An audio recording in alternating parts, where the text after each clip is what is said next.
All right, welcome back to episode 7 of Ring Chronicles. Lance and Glenn are here again. And I think we're just going to wing another episode, right? Yes, we are. All right. I have a... No notes, no script. Yeah. It's not like WWE. Yeah. Low production. And 144 and 2/3% chance of getting more viewers and listeners. You see, normally when you go one-on-one with another podcast, you have a 50-50 chance of getting views. But we're a podcast freak, and we're not normal.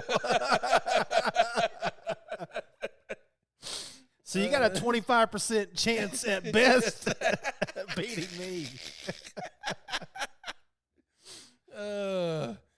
And you know, Corny's podcast knows he can't beat us, so he's not even going to try. Oh Lord! Oh, so that promo was good. Yeah. I'm glad that Tony told me about it so I could watch it. Yeah, so. It was excellent. Oh my God, it was excellent. So, anyways, what do we got? Plan. Wait a minute. We need to do errors and omissions. Yeah, errors and omissions from the last episode. Do you have anything? Yes, I do. Okay, what do you got? Okay, so you remember you told me basically what Tony Khan said, right? Yeah. You didn't tell me that he felt like he was scared for his life. I thought you saw the video. I saw it after we did the podcast. Oh, okay. Yeah. So that changed some things for me.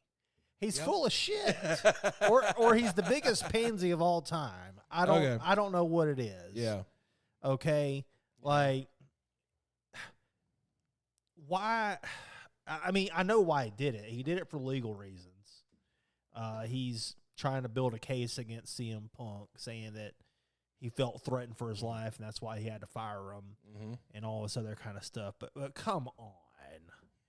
Like, seriously, do you think Vince McMahon, like, every time a wrestler lunged at him or punched him, that, like, he was afraid for his life? When Bret Hart punched him in the face, did he fear for his life? No, of course not.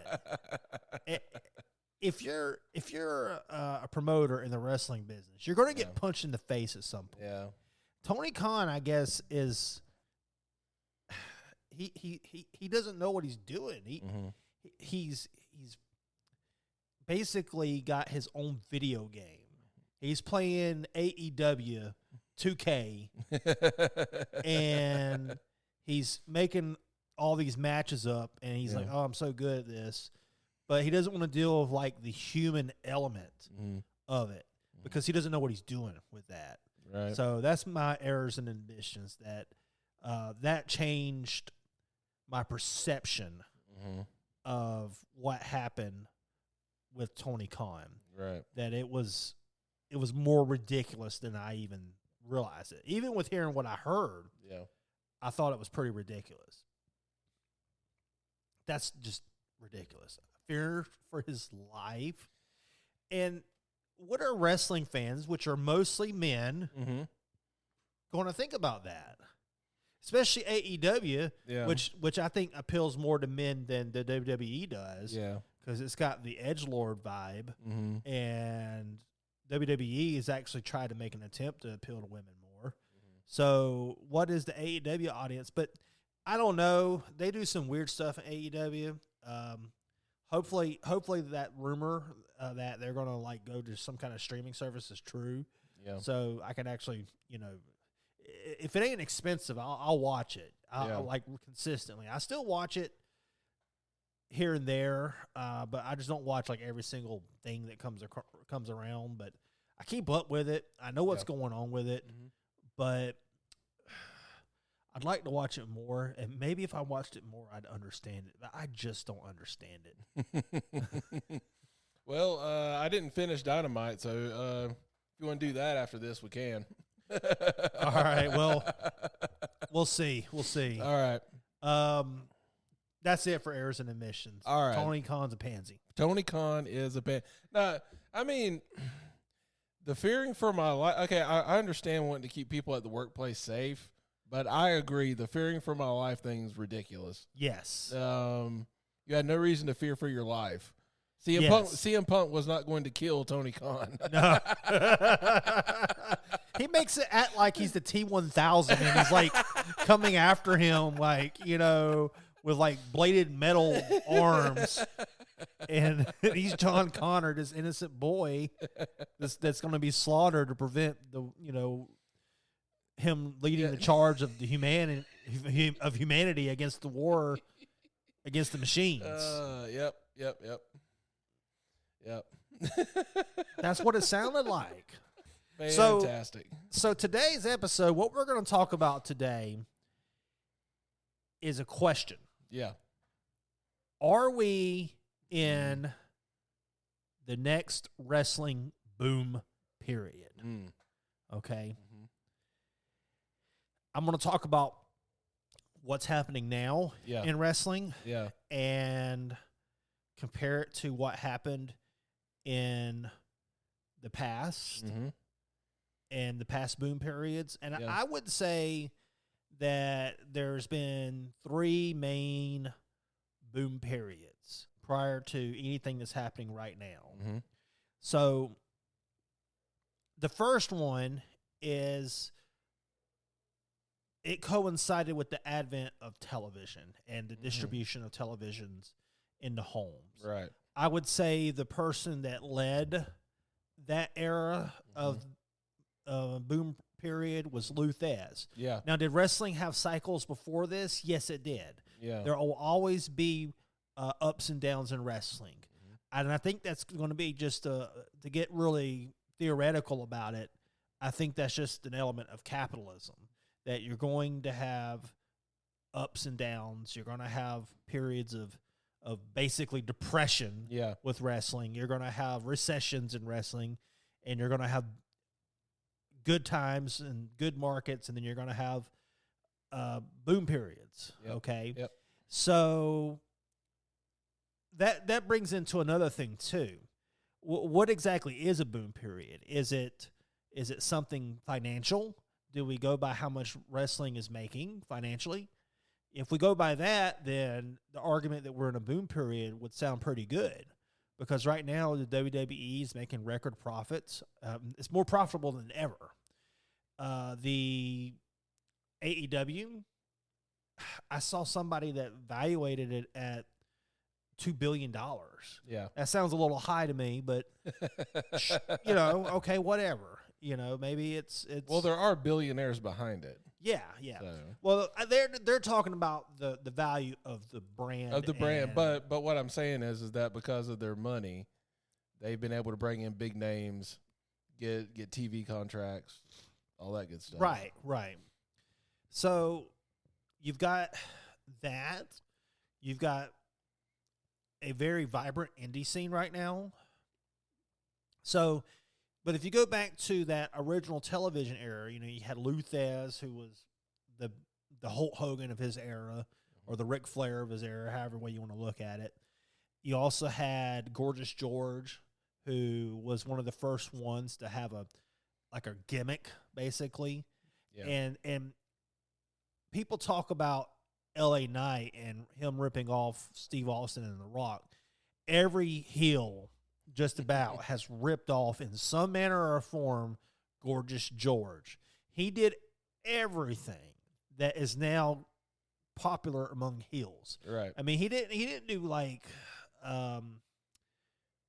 quite everything, but he innovated a lot. He was the pompous heel with the pretty hair and the robes and just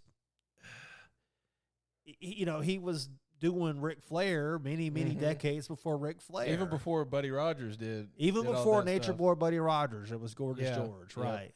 And so many people have basically played off of Gorgeous George. And he was one of the pioneers of that television golden era of professional wrestling. Professional wrestling has always been on television. It has always been liked by television because it's cheap. It's like a telenovela or soap opera. You can slap this thing together, put not a whole lot of money into it, and get really good ratings without having to invest a whole lot of money. So in the economy, that's great. Very little cost, high reward, high return value. So wrestling has always been able to do that for television. Talk about depressed eras, depressions. Mm-hmm. You've got the 70s, for example. Now, the thing about wrestling is, even in the down times, you would still have big names that would basically carry wrestling through the muck on their back. So, like in the 70s, you had like Dusty Rhodes and people like that carried wrestling through the dark times. And sometimes, though, you also had champions that weren't really good. So, for example, or maybe they were good, but they just didn't draw. Prior to Hogan, you had Bob Backlund. Great wrestler, great in ring, but he wasn't a big draw. He wasn't particularly charismatic. He was a wrestling wrestler. He wrestled. Right. That's what he did. Was he a hooker? He was he probably could have been a hooker. Watch our first or listen to our first episode if you don't know what a hooker is. Hookers. Wish I was a hooker. Yeah, it would be badass to be one. So if we look at the infamous 1993 WWF year, you had unfortunately a wrestler that I appreciate, Diesel, as the champion. Mm-hmm. He, of course, he would later grow to do better and bigger things with WCW. Yeah. But at the time, I think it was too early for him to be a world champion. He wasn't particularly charismatic at the time. It's not something he had learned yet. And he didn't produce a lot of ratings. 1993 WWF was in bad shape compared to before. Pretty lean. Yeah. It would get worse whenever they were the Monday Night Wars, but it was kind of the first sign that things were not quite what they were used to be in the WWF from the 80s. Vince was pushing this whole new generation nonsense, and people didn't want to see a new generation. They wanted to see Hulk Hogan versus Macho Man Randy Savage. They wanted to see Ric Flair and all these guys wrestle. That's what they wanted to see. So those guys came from a boom period. They came from the 80s boom period. And that boom period was associated with the advent of cable television and pay-per-view. So cable allowed wrestling to no longer be regional, territorial. So prior to, as we've already established in previous episodes, prior to the WWF and the 80s, and even during the 80s, but it slowly was crushed. The territory system was the dominant system, and you had a traveling champion, an NWA World Heavyweight Champion, that would go from territory to territory to defend the title, and it would be regional as far as wrestling. So if you were in Memphis, you watched Memphis wrestling. If you were in Georgia, you watched Georgia Championship Wrestling. So, and so on and so on. So that was the system that worked. It kept wrestling afloat even during dark times. And then Vince McMahon had this explosion with Hulkamania and the rock and wrestling deal that they had going on. And I understand that was a big part of getting Hulkamania and the WWF started, but this may piss off some folks, but Hulkamania is really what carried wrestling into the stratosphere. they, Mr. T and all that helped Hulkamania get there.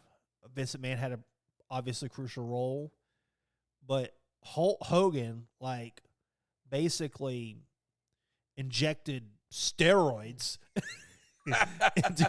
into professional wrestling. Yes, he did. Yes, he did. And wrestling got pumped. Okay, next thing you know, 24-inch pythons. Mm-hmm. He injected steroids figuratively and literally into wrestling. No. It was from taking your vitamins and drinking your milk. He injected vitamins, milk, and prayers. Oh, my gosh. So, Hulkamania was the big reason why wrestling blew up in the 80s. Ric Flair was a big name in the 80s, obviously. Mm-hmm. He didn't achieve the same success that Hulk Hogan did, but he achieved success without having the same audience that Hulk Hogan had. He you can't discount what he did. But wrestling as a whole was exploding, but some people just couldn't keep up, and some people died out in the boom period. We would see the same thing happen again in the mid to late 90s, early 2000s boom period, where you had the Attitude Era, and also you had the NWO, the Monday Night Wars, and there was a period of time where there were just millions and millions of people that were watching both WCW and the WWF at the time. Yep. And even when WCW was bought, the WWF was still doing very well for quite a long time, okay? So that brings up another thing. Is a boom period not financial but more cultural? Okay? Mm-hmm. So that's where I kind of lean, really. Yeah, so you remember that boom period. I remember well, I kind of grew up at the tail end of the Hulkamania boom period, you know. Yep. I remember when they were trying their hardest to keep the ball rolling on that, you know, with the Ultimate Warrior and all that.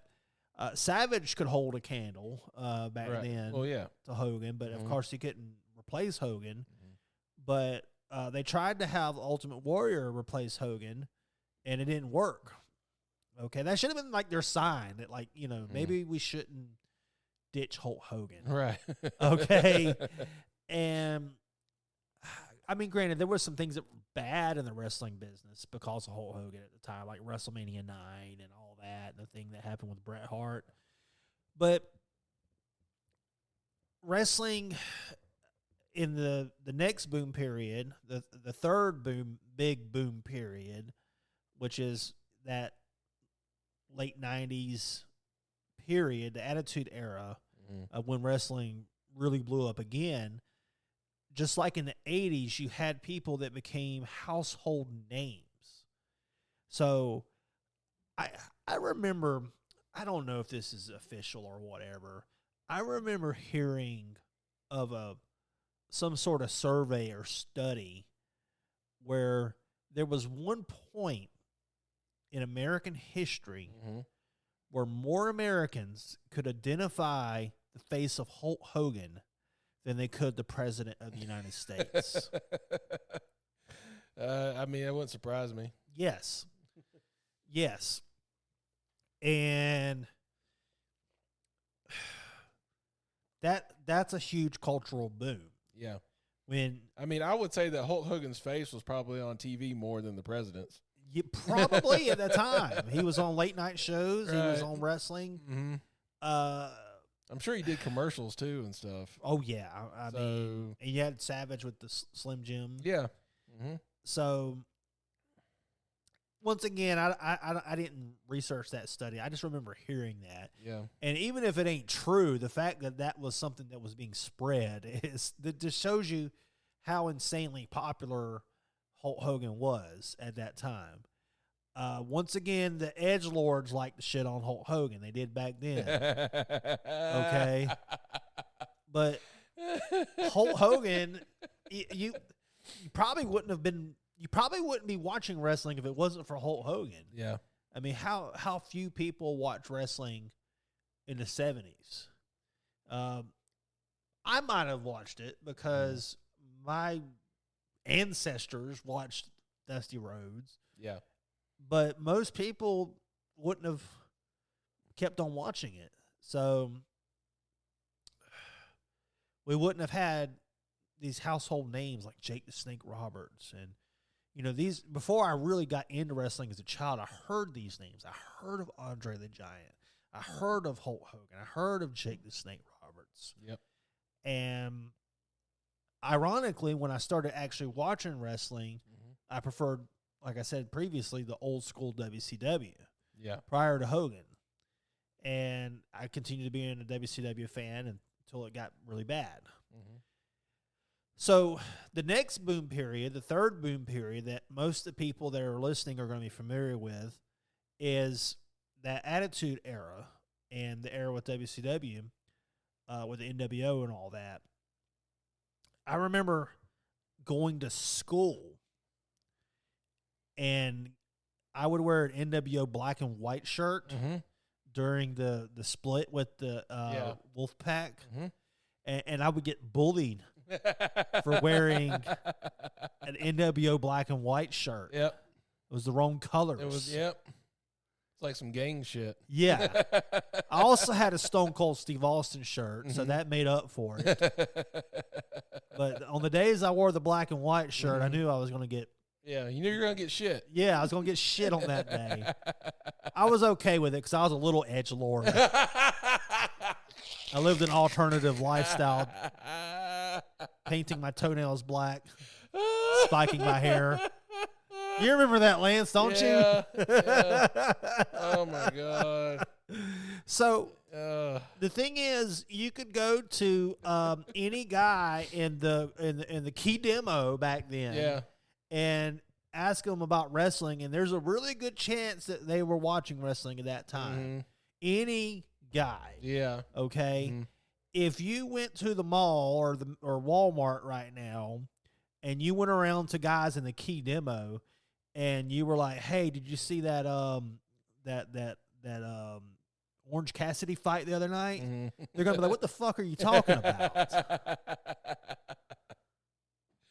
They're not going to know who Orange Cassidy is. Yeah. We could go to Orange Cassidy's hometown and go to the Walmart and say, "Hey, what about Orange Cassidy?" Orange what? They're going to think you're talking about like some kind of fruit drink. So, yeah. I mean, people wouldn't even recognize him in his hometown. Okay, you could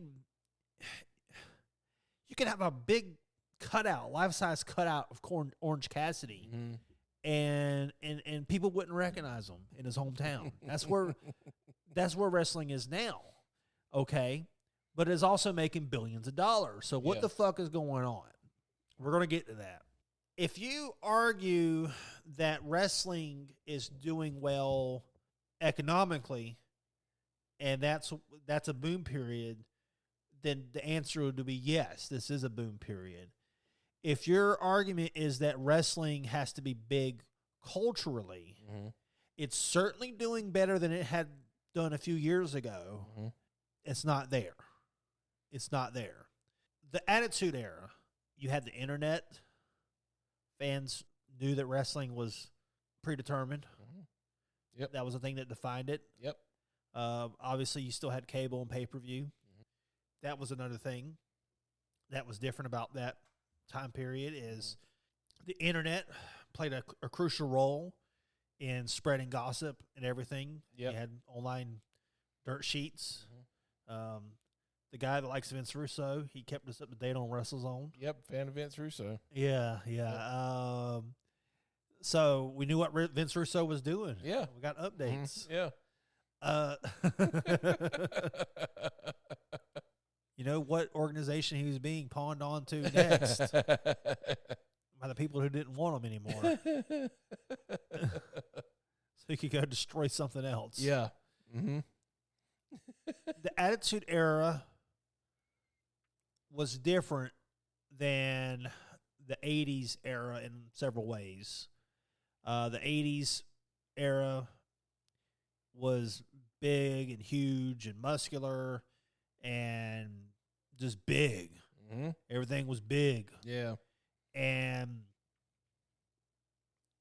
it was cartoonish. It was like superheroes. It was like a comic book. The Attitude Era was grittier. It was vulgar. Yeah. Yep. And the comedy was more vulgar. Yeah. There was so much money being spent on just stuff, like having cement being poured into a vehicle. Yeah. Or, just thousands and thousands of dollars that would be spent on, a limousine getting destroyed. Yeah. Or just, whatever. Yeah. They would have something. They would have a budget just for crazy shit. And they could just rent out places wherever they were, whatever city they were in. I think it's a little bit after the Attitude Era, but do you remember the Austin and Booker T match in a grocery store? Oh gosh, do I remember that? They paid millions of dollars at that grocery store to let them go in there and just fuck shit up. So I guess the grocery store had to clean it up afterwards. Probably. I mean, you're paying millions of dollars to fuck yeah, up the grocery store. Yeah. You don't have to clean it up afterwards. Oh yeah, of course I remember that. That's like one of my favorite moments. To me, that's a prime example of just doing whatever the fuck you want. Yeah. You have so much money, you can do what you want. Yeah, and wrestling was booming for both businesses for a while, and then WCW died. So we saw a victor in the war. Yep. Just like how in the 80s we saw territories die. The golden age of wrestling, of course, places died off, but everybody kind of had their own territory. Yep. Then nowadays, you don't have anybody dying off. Both AEW and the WWE are doing well, at least as far as we know. Yeah. And somehow Impact is still around. Impact, it's like what I said in one of the other episodes. Impact has been around longer than WCW existed. Yeah. That's interesting. Yeah, somehow Impact is still around. Yeah. You had NWA. You have, of course, wrestling still big in Japan and Mexico. Now, that is one thing that I will say is different about now, is that there is an international influence that's more. This is what I would say, to get theoretical here. This is what I would say is the influence of globalization and obviously the internet. Yeah. WWE has the WWE Network. A lot of people don't realize, but in the U.S. we got Peacock, but they still have a WWE Network, which was so much better than the bullshit that they put on Peacock. Yeah. I mean, they would have little points in the event that you could fast forward to go to a specific match or whatever. It was just so much better. And I hated it when they switched it to Peacock and all that stuff was missing, and they said, "Oh, we're working on it," and shit. And years later, we still don't have it. Right. So somebody had to go through all of wrestling history, which is like 33,000 hours or something crazy like that, and which I don't think it's 33,000 hours, but just throwing a number out, I'm pulling a number out of my ass. Yeah. Somebody had to go through all of wrestling history in the WWE and say, okay, this is when the Too Cold Scorpio match started, and this is when the Goldberg match started, and this is when Raven his match started. Yep. And against Booker T or something. So there, it was nuts. It was nuts that the WWE Network. So that is one thing that's helped wrestling now to become a lot more international. The WWE is making just untold money just coming out of their ass from the Saudis right now. Yeah. They recently did a show in India, and here's the thing. People were being critical of the show of India. I don't understand that. I can understand the Saudi criticism, but I don't understand the India criticism. Like, that's 1 billion people. If they're contributing to the wrestling community, then so be it. Yeah. I've heard. I mean, I haven't seen it. I've heard the Indian wrestling indie scene is hot, like red hot. Yeah. So I don't know. Now, some of the wrestlers I've seen come out of India that have come to the E, haven't been very impressed with. But maybe the indie scene's different. I don't know anything about the Indian indie scene. So that is one thing that is different now is there's a bigger international influence. To bring back in AEW, they did the huge sale at Wembley Stadium. And if they didn't sell it out, they came close to. I don't know. I haven't heard. I've heard mixed reports on that, if they completely sold it out. I don't know if you know anything about that, Lance. So I saw, I can't remember who wrote it, but I saw an article that said that a lot of claimed attendance numbers have been inflated. Yeah. And so and here's another thing too. So once again, how do we measure wrestling success? People say, oh, well, the WWE had an event in England recently and had far fewer people. But the WWE had an event at a stadium or a arena that let them do it for free. They also didn't have special deals like AEW did, having like I heard they had like a 4-pack special, 4-pack family special or whatever. So is the point of wrestling to make more money, or is it to have more fans at your event? Now, I'm a wrestling fan, so honestly, I think that having more fans is more important than making more money. But of course, I'm not making any money. Now, if suddenly this podcast took off and we started making thousands, I could quit my job. Right. Then I'm more concerned about the money. Right. But I mean, more fans, more money. You know, more fans, more money. That is a good point. AEW is also building a fan base still. Yeah. They haven't quite made it to where they need to be, or probably what they want to be. And I kind of touched on it last time, but I think that's going to be a while. Well, I wonder why, because they've got the talent. Why are they not? I mean, because WCW, as soon as they got a few people, they blew up. Well, I mean, that's another thing we can talk about. We're in a different world now.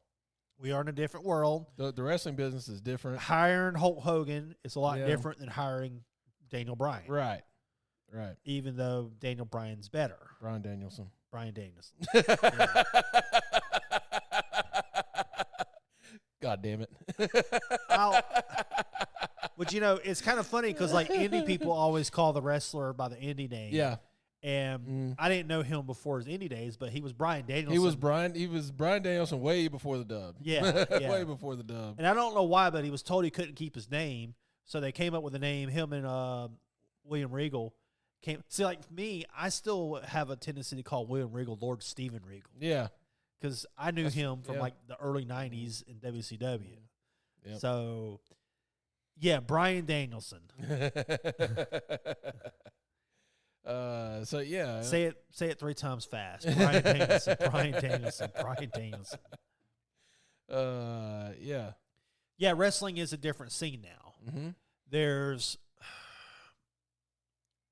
in a different culture. Yep. The things that happened in the Attitude Era would not work now.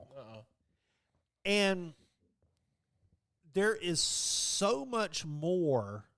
This is another thing that I've considered about this debate about, is wrestling in a boom period? Okay, there's some indicators of health and vitality in wrestling right now. Yeah.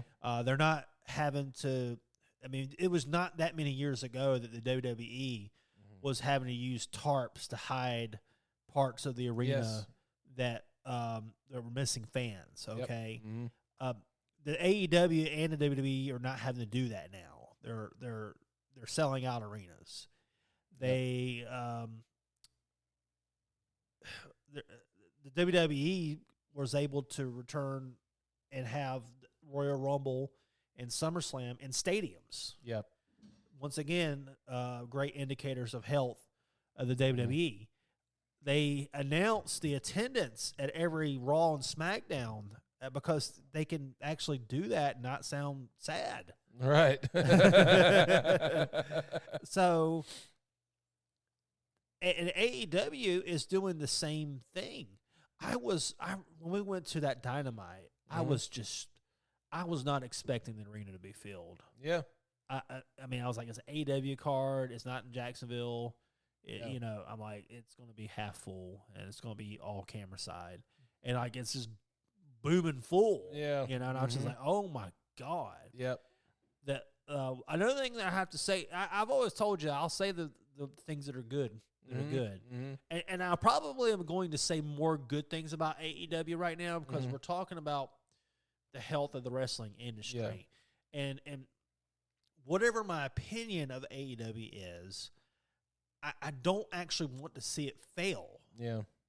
I don't, whatever my gripes are about it, and you know, if it's on and I'm watching it, I'll watch it. You know, it's not like it's so terrible that I just can't watch it. Right. I mean, we're not talking about end of times WCW and stuff like that. Yep.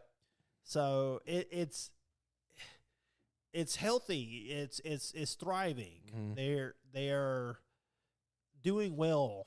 Now I don't know how profitable they are. I've heard that they're still not turning a profit, but I don't think that they're focusing on that right now. They're focusing on building the brand, building up the value, and that's basically what they're doing. They're thinking very much long term about this.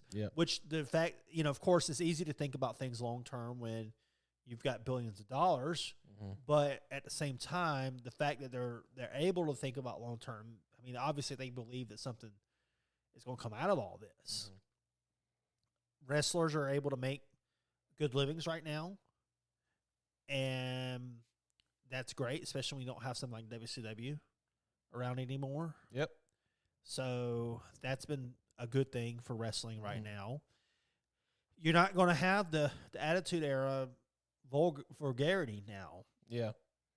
Now, here's another thing, too. Here's another cycle. There is a cycle, I believe, that has developed that is going to influence wrestling in the future, at least the WWE. And it's a cycle of producing family-friendly content and producing edgier content. Okay. So let me explain. How have they split that up? So, well, let's look at what happened in the boom period of the 80s. Okay. Wrestling was very family-friendly. So you have a lot of kids that grow up to watch wrestling. Okay. These kids become key demo people later. Right. And so you've got all these kids that you've raised up to watch wrestling. Now you got to put out a different product to keep those kids watching.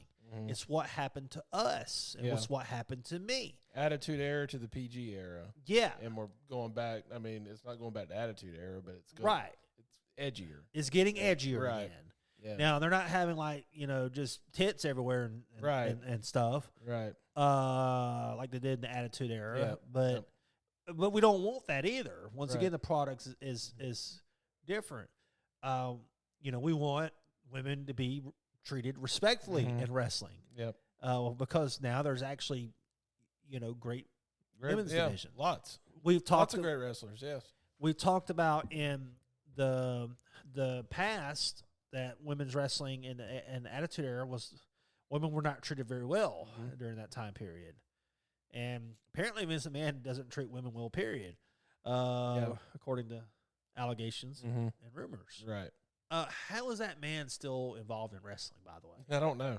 The 80s was a boom period and raised up a generation of wrestling fans who grew up wanting an edgier product with people like Stone Cold Steve Austin and The Rock. Right.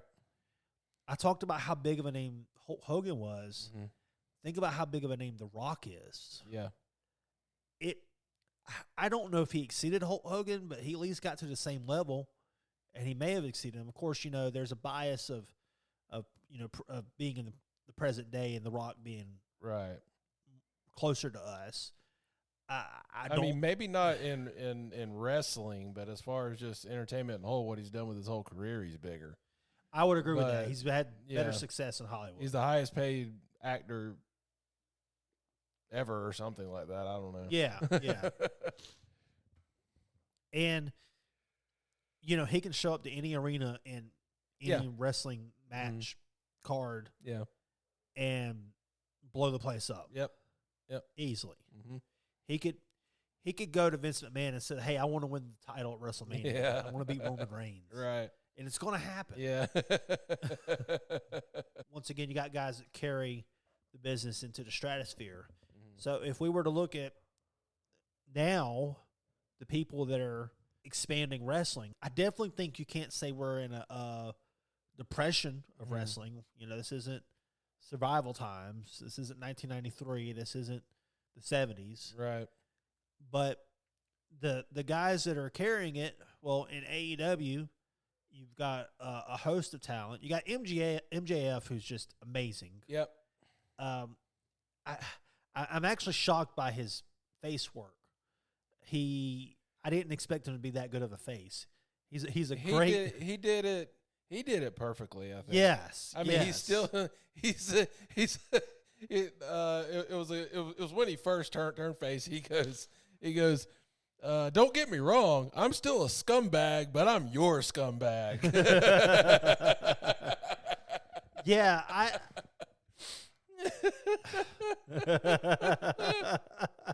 oh man. Yeah. It's just amazing. The guy is just truly gifted. Man. Just truly gifted. And you want to talk about protecting the business and staying in kayfabe? He does it. There was a video, you might have seen it, but it was in a hotel, like at the elevators of a hotel. I haven't seen that. And he comes walking by with he's got a suitcase, and there's like a few people around waiting on the elevator, and he goes by and he hits the button and he's just kind of like cussing to himself. This fucking elevator's taking too long. And then the elevator door opens. He gets in, turns around, and other people start to get on the elevator. He's like, nope, this was mine. Oh my God. Oh my God. It was fucking beautiful. Fucking beautiful. Oh man, he probably misses being a heel. Yeah. Because you could do stuff like that. I mean, it's no. I think he would still do it, but this time he would smile. Golly. It was fucking great. So MJF is leading AEW into the stratosphere, in my opinion. Yep. This guy, I mean, you got to give a lot of credit to Cody Rhodes, Kenny Omega, and even the Hulkamania kids? The Hulkamania kids, yeah. The Hardley boys. The Hardley boys. Yeah. You got to give credit for them for making AEW what it is today. But I think if this was a boom period, or if this was leading into a boom period, MJF is your guy that the company needs to be built around. Yeah, absolutely. In my opinion. Because nobody has more charisma than him. Right. The WWE wants him. Okay? Yep.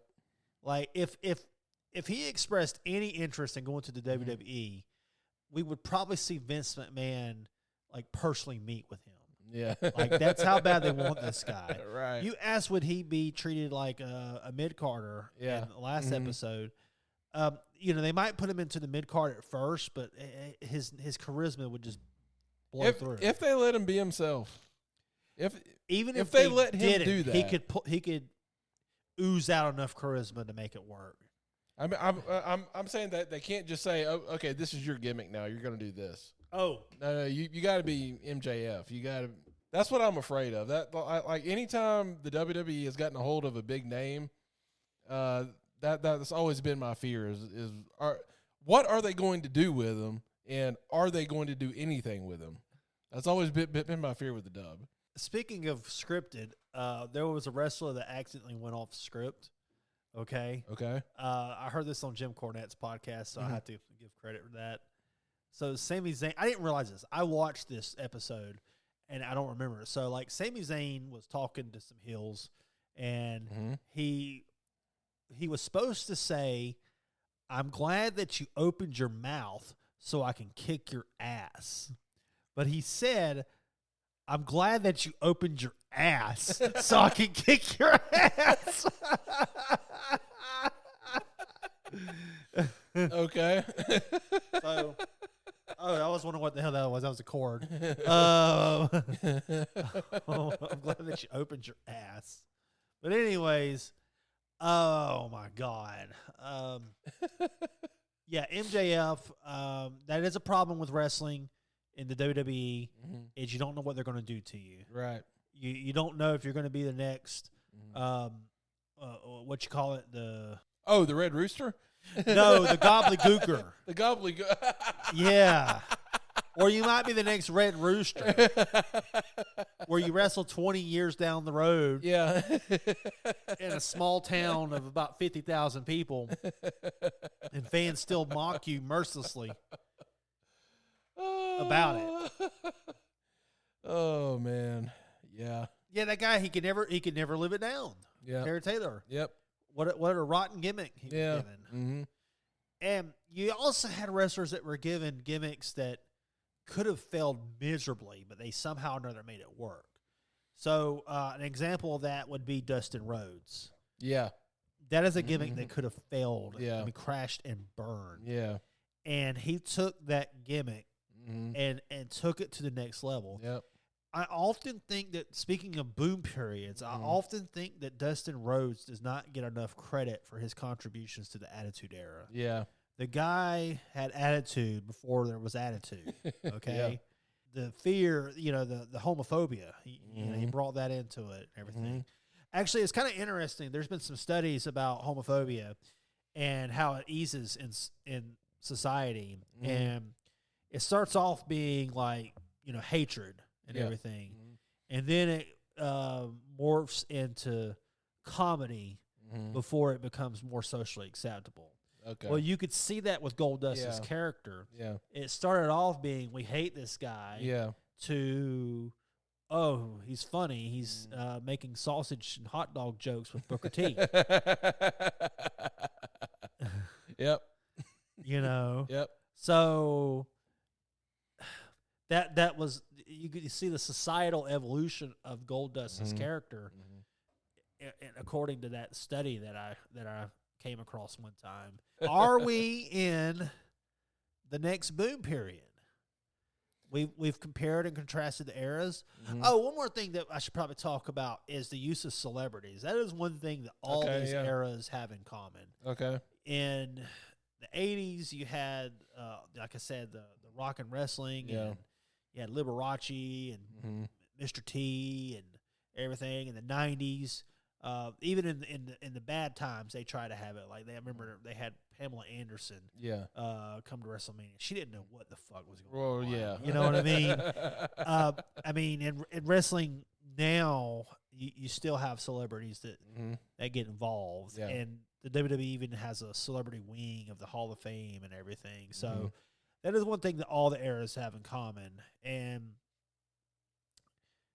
I think that, obviously, if you consider the economics, wrestling is doing better now than it has in 20 years and over 20 years. And actually, I would say it's probably doing better than probably since the 80s as a whole, because and maybe doing the best that it is done in a very, very long time. Yeah. Because record profits with the WWE, AEW thriving. I mean, it, like I said, it's maybe not turning a profit, but they're not trying for that right now. Yeah. They're just building things up, and it's building, it's growing. Yeah. They're selling tickets. More and more fans are coming to the shows. Yeah. More and more fans are watching. The ratings have improved.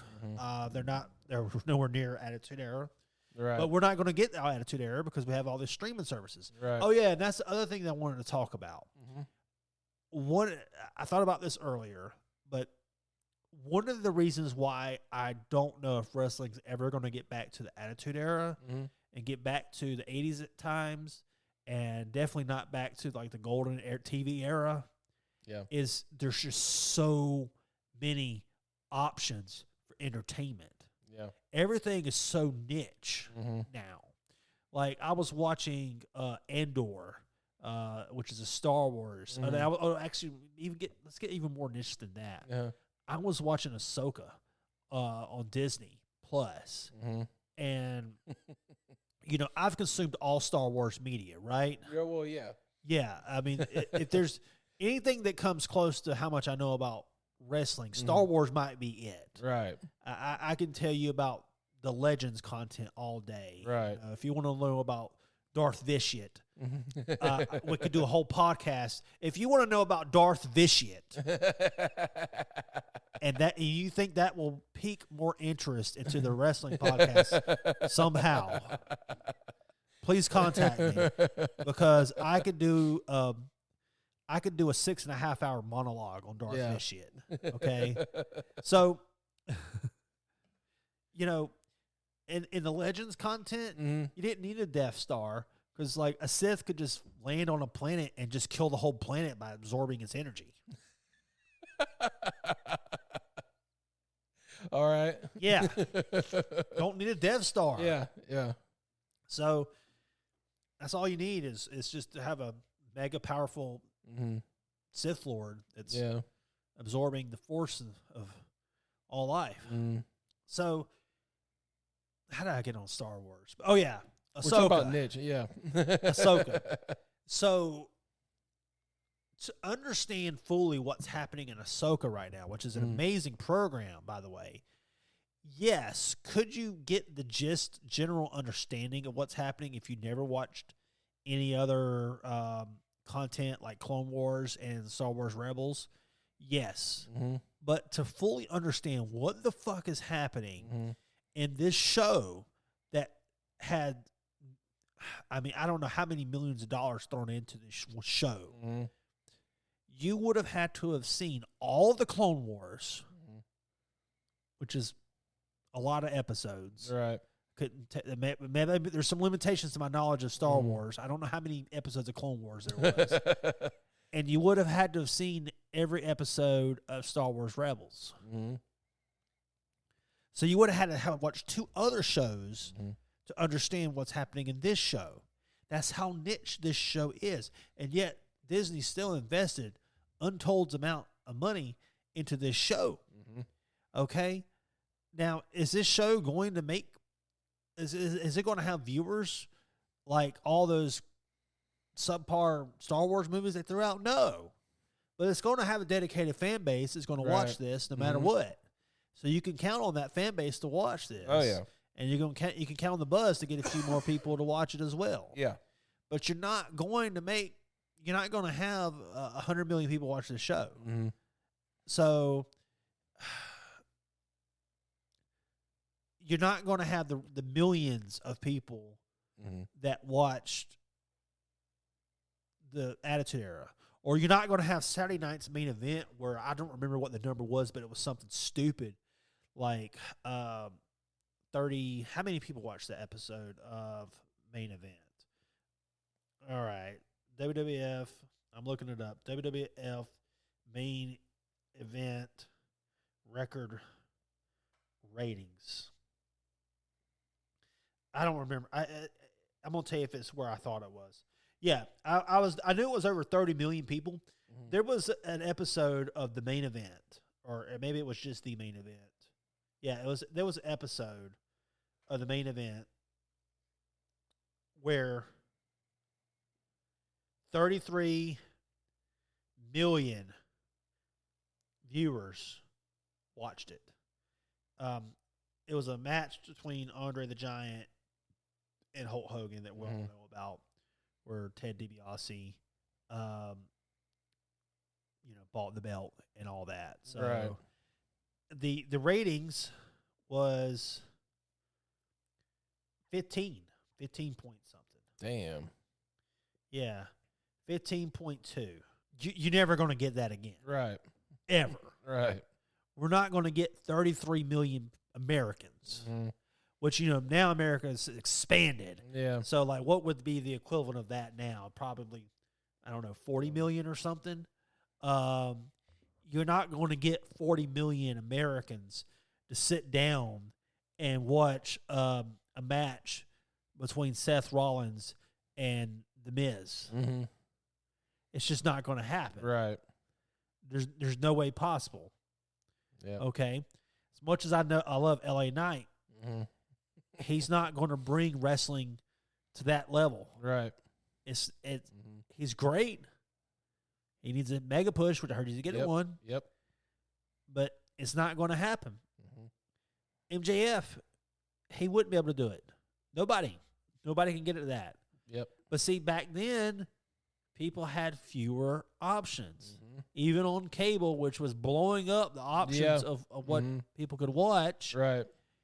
You still was limited on your channels. Yep. I get more free channels than what people got through cable. Right. With using an antenna and free internet channels. Mm-hmm. Okay?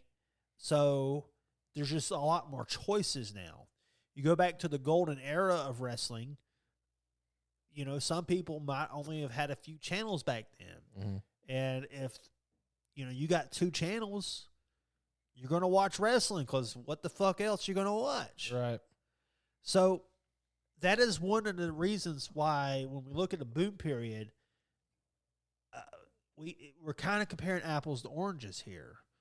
We can't say that the boom period is the ratings. Mm-hmm. Because back then, that's all that was the only metric. Yeah. So, I mean, now if you notice, you don't find ratings anymore. You find total viewers. Yeah. You find, Dynamite had 800,000 viewers. You don't get like a 3.1 rating anymore.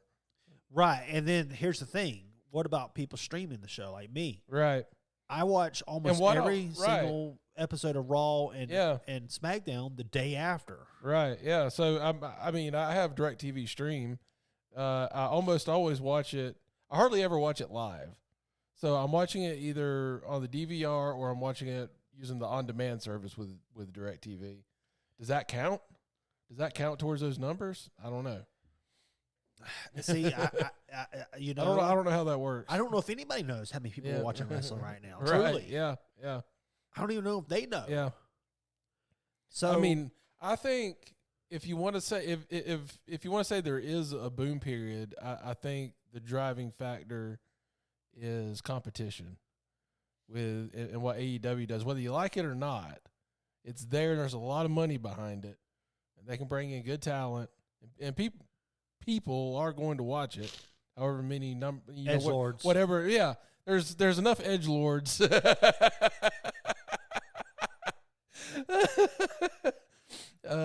to keep it going, I guess. Yeah, there are enough Reddit moderators in this country to keep AEW afloat.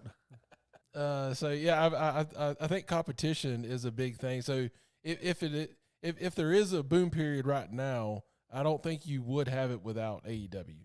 It's kind of ironic that I'm making fun of AEW fans for being nerds when I'm like the biggest wrestling nerd there ever was. So, yeah, that is a good point there. If you look at it that way, there is competition. This is something we haven't had since there was WCW as far as like true competition. But at the same time, is it actually at the same level of competition? Because once again, you mean the competition that WCW and WWF had? Yeah, no way it's close to that yet. Well, no. Well, I mean, that kind of goes back to what I was saying. And, we're just in different times right now. It's very easy to say, oh, this is just like the Monday Night Wars, or this is just like when WCW came in, but it's kind of not. I mean, it's. I think it was easier. Okay, I think it was easier for WCW in the 90s to overtake WWF than it is for AEW to overtake WWE now. Yeah. You got to compare the brands. Compare WWF in the 90s and WWE now. WWE now is a juggernaut. Yeah. Compared to what it was in the 90s. You're not just going to, knock them over to the side and go on your way. No, you're not. That's why I'm saying okay, so they've asked like Triple H, like, oh well, Dynamite did better than NXT, and he's like, well that's our C show, that's our development show, or whatever, and I'm like, yeah, but maybe that's just the first step because they're new. I mean, did anybody really think that AEW was going to come in on day one and be at the top? Well, that's what I'm saying. I don't expect it anytime. I'm not saying it's going to happen, but if it is, it's going to be a while. They're going to have to do better. They're going to have to do well. Of course, they're going to have to do better. They're going to have to do better. They're going to have to quit it. They're going to have to appeal to a larger audience. Yeah, and not the Reddit moderator key demo. When it comes to the 18 to 49 Reddit moderator demographic, look, AEW has that down. Look, they just need a metric to where they can say, okay, we have all the edgelords now. Now we need to go after the general audience. The general audience. We've mastered the edgelord audience rating. So, yeah, is wrestling in a boom period? It's given that a question, a yes or no answer is I think there's more nuance to it. Is wrestling growing? Yes. Is it potentially heading to a boom period? Yes. Is wrestling bigger than it has been in years? Yes. Absolutely. Is wrestling thriving? Yes. Is it in a boom period? No. Okay. It's there not. It is. It's not, because you can't compare what's happening now to what happened with the explosion of wrestling and television in the golden era. You can't compare what's happening now to what happened with the 80s wrestling boom and Hulkamania and all that entailed. You can't compare wrestling now to what happened in the Attitude Era. They just don't stand up to any of that. Could they? Could wrestling get to that point? Yes. But I think that just like how the 80s wrestling boom had its Flair and Hogan and Savage, and how the Attitude Era had its, Steve Austin, Rock, Mick Foley, Undertaker, Triple H, and all that, I think we're going to have some wrestlers that either are up and coming now or haven't quite made it onto the scene yet. Yeah. That's going to have to take this business and launch it back into space. Yep. I don't know who those guys are.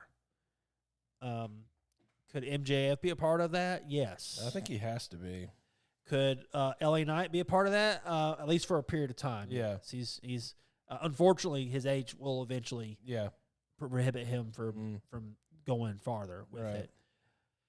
Are there some young guys that could potentially improve and do better over time and get to that stratosphere? Yes. Do we know who those guys are? No. Like you said, I definitely think MJF is going to be part of wrestling's future for quite some time, as long as he doesn't get hurt by some idiot. Right. Doing some exploding super kick bullshit or something, and he goes blind. Damn. Ruining the future of wrestling itself in MJF. Yep. I'm pretty sure MJF's going to go to the WWE at some point, because there's going to be some point where WWE offers so much money that he just can't turn it down. Yeah. And we're starting to see a drift of talent back from AEW back to WWE. I don't know if you heard, but Jade Cargill, she's leaving. She's going to the E. I did not hear that. Yeah. So we've had Cody Rhodes. Yeah. Jade Cargill. I mean, not the biggest talent in the world, but still, she had a presence in women's wrestling in AEW. Yep. And she's leaving the WWE. If they're smart, they could do something with her. Yep. She needs more training, I think, but, maybe they'll do that. They'll give her somebody, a mentor or something. She'll be ready. I don't know if they're going to put her on NXT. I don't know if they're going to put her on the main brand. I think she'll definitely be on NXT. Yeah, she needs to be on NXT. Yeah, I think she'll definitely be there. I just had a bad thought, though. Yeah. WWE using AEW as a developmental territory. Well, if we're comparing, if we're comparing wrestling to the history, that's what the WWE has always done. Yeah, yeah. And WCW did it too. Yep. Man, poor ECW got picked out of all the freaking time. Right. And that's another thing too. Wrestling was so big at that time in the late 90s that we had 3 major companies. Yeah. Are we at the point in wrestling right now where we could sustain 3 major companies? We're barely doing 2 right now. Right. Okay. Yep. We're barely doing 2. And when I say, oh, well, AEW and WWE is both doing so well. Once again, AEW needs to turn a better profit. It needs to grow more. It's not finished growing.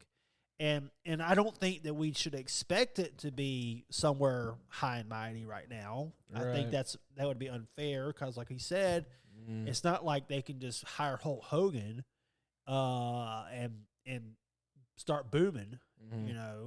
They don't have anybody that they can steal or anything. The biggest talent they stole was, they didn't really steal CM Punk. He quit years ago. Yeah. Bryan Danielson. That was the biggest talent that they stole. And I still don't know why he did it. I mean, I know why he did it. He's an edgelord. But he's your favorite, though. Yeah, well, everybody's got to have a favorite edgelord. Among the edgelords, he's the best. Yep. So, I don't know, but we're just not in a boom period now. It's just not happening. We're going to get there, hopefully. I hope we do. There. Yeah. Hope we get there.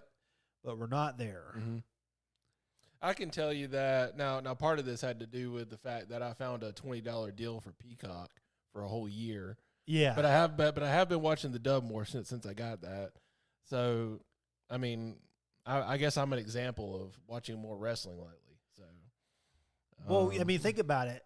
Right now, wrestling is on 6 days a week. Yeah. Between 2 companies. Yeah. Monday Night Raw. Yep. Tuesday, NXT. Wednesday, Dynamite. Thursday, it's off. Although it might be Impact or something. I don't know. I have no idea when Impact comes on. Friday, you got SmackDown and Rampage. Yep. Saturday, you got Collision. I said 6 days, so actually 5 days. Yeah. But 6 days if they have a pay-per-view. I think I think one other metric you can look at, and I don't know if this is a metric and if there's any way you can gauge this, but how many people that are not traditional wrestling fans start watching wrestling? I don't know how you would count that, but that would make a big difference. That's what happened with me in 1998. I'd never watched wrestling in my life, but all my friends were talking about it, and I wanted to talk to my friends again, so I started watching wrestling. Yeah. Didn't have much of a choice. Right. But, I think that's a good way to gauge it if you can. Well, you know what I thought about that time period? Y'all are a bunch of motherfucking posers.